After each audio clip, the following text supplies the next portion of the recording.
ಮಂಗಳೂರಿನಾದ್ಯಂತ ಈಗಾಗಲೇ ಭಾರೀ ಮಳೆಯಾಗ್ತಾ ಇದೆ. ಅವಾಂತರಗಳು ಸೃಷ್ಟಿಯಾಗಿವೆ. ನೀರಿನಲ್ಲಿ ಕೊಚ್ಚಿ ಹೋಗ್ತಿದ್ದಂತ ಐವರ ರಕ್ಷಣೆ ಮಾಡಲಾಗಿದೆ. ದಕ್ಷಿಣ ಕನ್ನಡ ಜಿಲ್ಲೆಯಲ್ಲಿ ಭಾರೀ ದುರಂತ ತಪ್ಪಿದೆ. ಐವರು ನೀರಿನಲ್ಲಿ ಕೊಚ್ಚಿಕೊಂಡು ಹೋಗ್ತಾ ಇದ್ರು. ಅವರ ರಕ್ಷಣೆ ಮಾಡಲಾಗಿದೆ. ದುಮ್ಮಿಕ್ಕುವ ಜಲಪಾತದ ಪಾಲಾಗ್ತಾ ಇದ್ದಂತ ಐವರ ರಕ್ಷಣೆ ಆಗಿದೆ. ಯರಗುಂಡಿ ಫಾಲ್ಸ್ ನಲ್ಲಿ ಐವರು ಪ್ರವಾಸಿಗರು ಜಸ್ಟ್ ಮಿಸ್ ಆಗಿದ್ದಾರೆ. ಫಾಲ್ಸ್ ನಲ್ಲಿ ಕೊಚ್ಚಿಕೊಂಡು ಹೋಗ್ತಾ ಇದ್ರು. ಅಂತವರನ್ನ ರಕ್ಷಣೆ ಮಾಡಲಾಗಿದೆ. ಮೂಡುಬಿದ್ರಿಯ ಪುತ್ತಿಗೆ ಗ್ರಾಮದ ಯರಗುಂಡಿ ಫಾಲ್ಸ್ ಇದು. ಇಲ್ಲಿ ಪ್ರವಾಸಿಗರು ಈ ಸಂದರ್ಭದಲ್ಲಿ ಬರ್ತಾ ಇರ್ತಾರೆ. ಬಟ್ ಬಹಳ ಎಚ್ಚರಿಕೆ ವಹಿಸಬೇಕು. ಅವರು ನೀರಲ್ಲಿ ಕೊಚ್ಚಿಕೊಂಡು ಹೋಗ್ತಾ ಇದ್ದವ್ರನ್ನ ಹರಸಾಹಸ ಪಟ್ಟು ಸ್ಥಳೀಯರೇ ರಕ್ಷಣೆ ಮಾಡಿದ್ದಾರೆ. ಏಕಾಏಕಿಯಾಗಿ ನೀರು ಹೆಚ್ಚಾಗ್ಬಿಟ್ಟಿದೆ. ಹೀಗಾಗಿ ನೀರಲ್ಲಿ ಸಿಲ್ಕಾಕೊಂಡಿದ್ರು ಅವರು. ಅವರ ರಕ್ಷಣಾ ಕಾರ್ಯಾಚರಣೆ ನಡೆದಿದೆ. ಸ್ಥಳೀಯರಿಂದ ಪ್ರವಾಸಿಗರನ್ನ ರಕ್ಷಣೆ ಮಾಡಲಾಗಿದೆ. ಸ್ಥಳೀಯರಿದ್ರೂ ರಕ್ಷಣೆ ಮಾಡಿದ್ರು. ಇಲ್ಲದೆ ಇದ್ದಿದ್ರೆ ಕೆಲವರು ಪ್ರವಾಸಿಗರು ಮಾತ್ರ ಹೋಗಿರ್ತಾರೆ. ಅಂಥವರಿಗೆ ಈ ರೀತಿಯಾಗಿ ಇಳಿದು ರಕ್ಷಣೆ ಮಾಡುವಂಥ ಚಾಕಚಕ್ಯತೆ ಇರೋದಿಲ್ಲ, ಅಷ್ಟು ಧೈರ್ಯನೂ ಬರೋದಿಲ್ಲ. ಯಾಕೆಂದರೆ ಆ ಪ್ಲೇಸ್ ಬಗ್ಗೆ ಅವ್ರಿಗೆ ಗೊತ್ತಿರೋದಿಲ್ಲ. ಸ್ಥಳೀಯರಾಗಿದ್ದಕ್ಕೆ ಅವರನ್ನು ರಕ್ಷಣೆ ಮಾಡಿದ್ದಾರೆ. ಐವರು ಬಚಾವಾಗಿದ್ದಾರೆ. ನೀರಿನ ಪ್ರಮಾಣ ಇನ್ನೂ ಕೂಡ ಹೆಚ್ಚಾಗುತ್ತೆ. ಹಾಗಾಗಿ ಫಾಲ್ಸ್ ಕಡೆ ಯಾರೂ ಕೂಡ ಹೋಗೋದಕ್ಕೆ ಹೋಗಬೇಡಿ. ಇನ್ನು 3 ಗಂಟೆಗಳ ಕಾಲ ನಿರಂತರವಾಗಿ ಮಳೆ ಸುರಿಯುತ್ತಂತೆ. ಈಗಾಗಲೇ ಹವಾಮಾನ ಇಲಾಖೆ ಎಚ್ಚರಿಕೆ ಕೊಟ್ಟಿದೆ.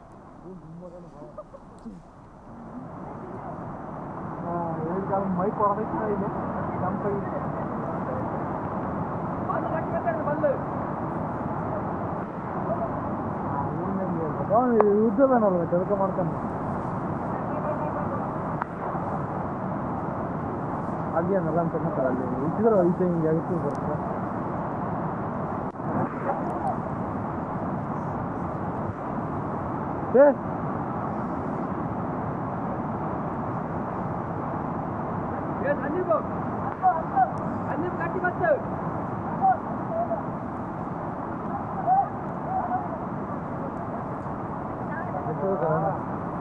ಯಾರು ಸಂಬಂಧ ಗೊತ್ತಾಯ್ತಾ ಹೆಂಗ್ ಜಾರ್ತೈತಿ?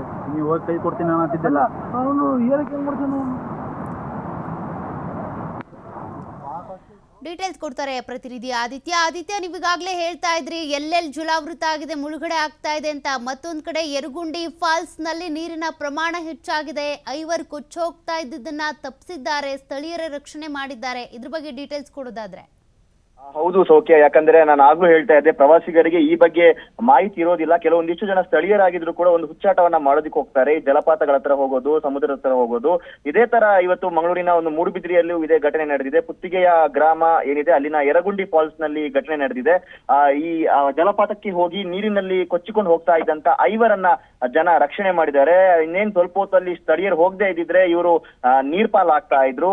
ಅಲ್ಲಿನ ಜನ ಅವರನ್ನ ರಕ್ಷಣೆ ಮಾಡಿರುವಂತದ್ದು.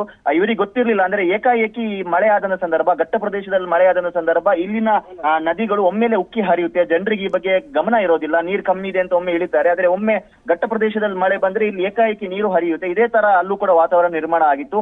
ಹಾಗಾಗಿ ಏಕಾಏಕಿ ನೀರು ಹರಿದು ಬಂದಂತ ಕಾರಣದಿಂದಾಗಿ ಆ ಜಲಪಾತದ ಮೇಲ್ಭಾಗದ ಒಂದು ಕಲ್ಲು ಬಂಡೆಯಲ್ಲಿ ಪ್ರವಾಸಿಗರು ಸಿಕ್ಕಿ ಬಿದ್ದಿದ್ರು. ಇವರನ್ನ ರೋಪ್ ಮೂಲಕ ಸ್ಥಳೀಯರು ರಕ್ಷಣೆ ಮಾಡಿದ್ದಾರೆ.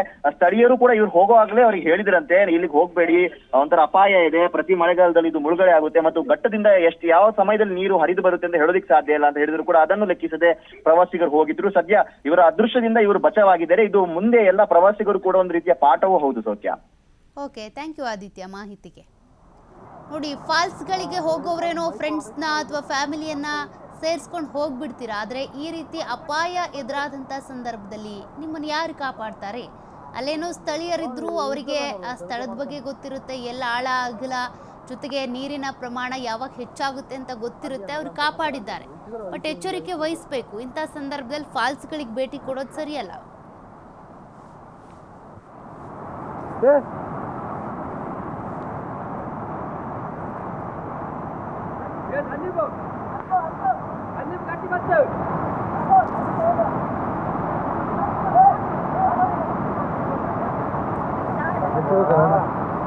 ಯಾರು ಸಂಬಂಧ ಗೊತ್ತಾಯ್ತಾ ಹೆಂಗ್ ಜಾರ್ತೈತಿ?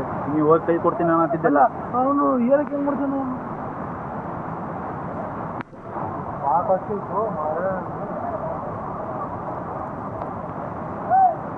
ಎಲ್ಲ ಸಾಧ್ಯ ಆಗೋದು ಕೆಲಸ ಇಲ್ಲ. ಅವರು ಕಷ್ಟ ಆಗ್ಬೇಕು ಇವ್ರಿಗೆ. ನೋಡ ಇನ್ನ ಕಾಲು ಹಿಡ್ಬಿಡ್ತಾ ಜಾರತ್ತಾರ. ಇದು